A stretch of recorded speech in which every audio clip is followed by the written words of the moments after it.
each other or make... Banter. Yeah, banter. How are you though? Very well. I mean, you've got to pinch yourself sometimes. Like, this is the sort of stuff that I used to watch as a kid.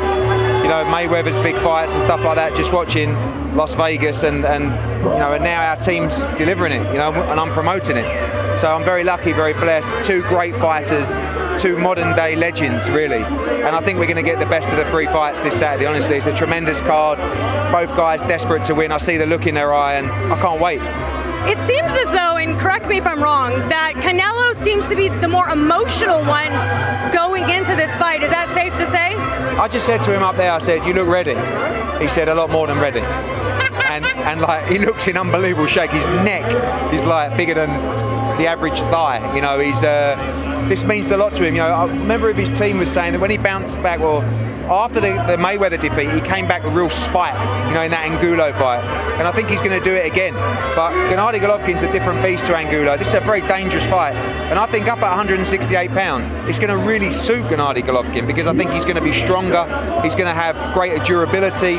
He's got a great chin anyway. He punches very hard. And honestly, I think it's going to be an absolute war because Canelo has bad intentions going into this fight. And that's very dangerous. You know, you saw that in the second fight. He chose to go on the front foot, walk Gennady Golovkin down, and you saw a war. You will see the best one. I don't think this fight will go 12 rounds, honestly. Yeah, I know Canelo was saying that he thinks that this is also going to be the best one, and I asked him, is it because you feel that you have a point to prove? Yeah. Because the two fights, honestly, it could have gone either way with the opinion of the public. I think this will be another close fight. I really do. You know, I think that Gennady, I don't feel like Canelo necessarily... And neither one of them has ever been stopped, so it's sort of like... And I don't necessarily feel that, you know, with Gennady Golovkin's granite chin, and Canelo Alvarez has great power, but, you know, I just have a feeling this fight won't go 12 rounds because I think it will be so brutal. And I think Gennady Golovkin punches so hard. Canelo's got to be a little bit careful, you know, and he's got a great chin.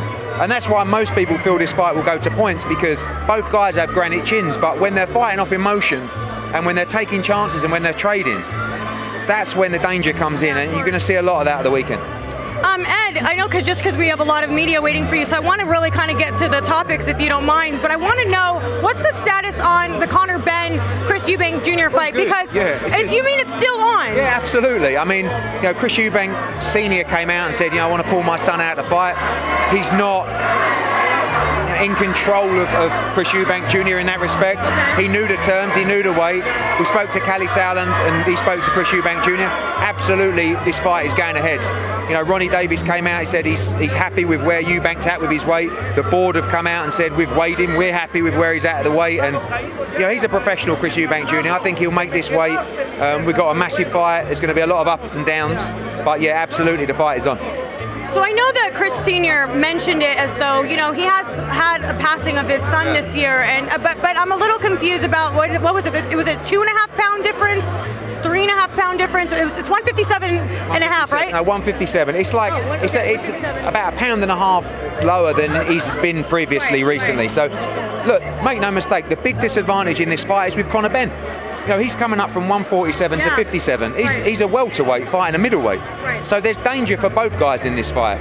But Chris Eubank Jr. is aware of what he has to do. He's signed up to the terms. You know, Conor Benn goads him and says he should retire if he loses. He should retire if he pulls out of the fight because it'll be an embarrassment. And he won't pull out of the fight because he believes he can win. And, you know, he's on course. So, no, I'm not really aware whether it was mind games or whatever it was, but absolutely the fight's on. Okay, so sourland confirms that it is in fact on. Today, yeah, and we spoke to him because I landed. The Wi-Fi wasn't working on the plane. I was like, and I landed, and I went, "Is any?" He said, "Absolutely not." So yeah, everything's all good. Okay.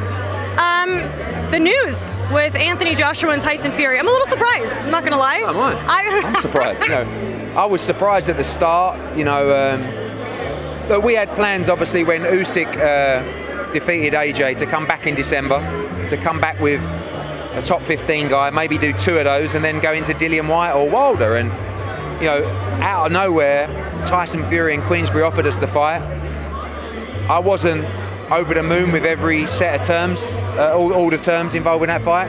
We went back, we tried to renegotiate some, and we were told absolutely not, take it or leave it. And he chose to take it. because he's wanted to fight Tyson Fury for a long time. We've signed for that fight before, don't forget. So we want to make sure, AJ wants to make sure that at some point in his career he lands that fight, and he thinks this might be his only opportunity. So we accept all the terms they've offered. We did that on Friday. Obviously with the Queen's passing, it's been a bit, we've kept it quiet and respectful. Now we've come out, AJ's come out and said we accept all terms, and we're waiting for a contract. I spoke to George Warren today. He said that should be with us in the next couple of days, and I don't want to get too excited yet, but it's encouraging. Ed, there was a lot of questions surrounding AJ's mental state post-Usyk loss. A lot of people, let's be honest, it's the first time I've ever seen AJ emotionally react that way. And I know there were some unflattering videos of him post-fight, kind of having some exchanges or making some comments.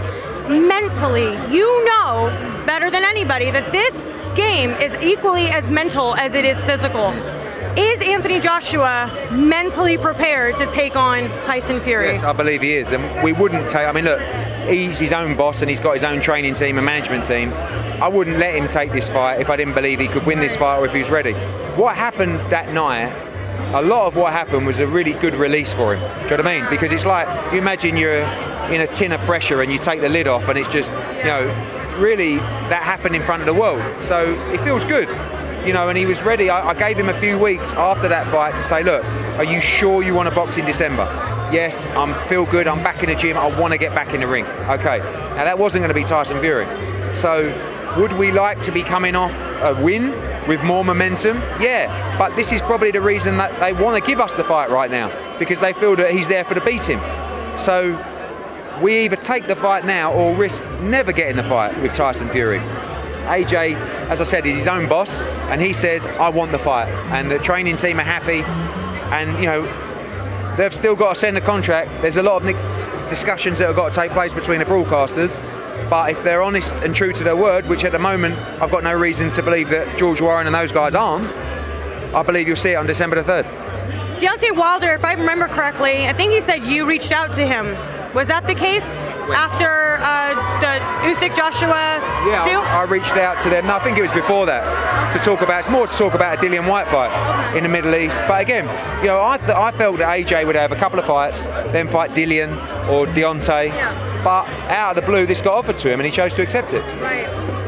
Well, exciting times nonetheless. So I appreciate your time. No, I know that there's other people. I know. Hopefully we'll be able to get a little bit more time later on.